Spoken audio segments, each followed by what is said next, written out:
Titanic కేవలం మంచుకొండ వల్ల మునిగిపోలేదు. దాని వెనుక ఒక పురాతన ఈజిప్షియన్ శాపం ఉంది.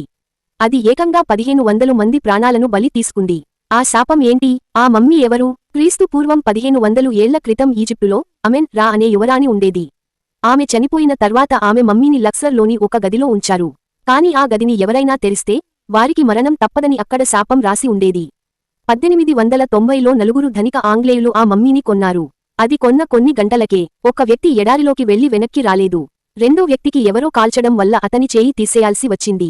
మూడో వ్యక్తి బ్రిటన్ తిరిగి వెళ్లేలోపు తన ఆస్తులన్నీ పోగొట్టుకుని రోడ్డున పడ్డాడు. నాలుగో వ్యక్తికి వింతైన అనారోగ్యం వచ్చి చనిపోయాడు. చివరికి ఆ మమ్మీని బ్రిటిష్ మ్యూజియానికి ఇచ్చారు.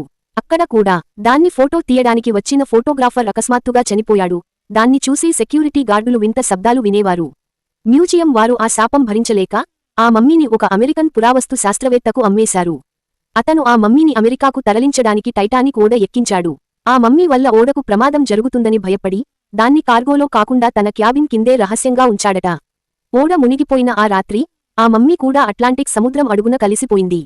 ఇప్పటికీ కొందరు ఏమంటారంటే ఆ మమ్మీని తరలించడం వల్లే ఆ ఓడ కెప్టెన్కు మంచుకొండ కనిపించలేదని, ఆ శాపమే అందరినీ ముంచేసిందని నమ్ముతారు. మరి ఇది నిజమైన శాపమా లేక యాదృచ్ఛికమా? మీకు ఏమనిపిస్తుందో కామెంట్ చేయండి. ఇలాంటి మరిన్ని ఇంట్రెస్టింగ్ వీడియోల కోసం ఇప్పుడే సబ్స్క్రైబ్ చేసుకోండి. Echoes of time.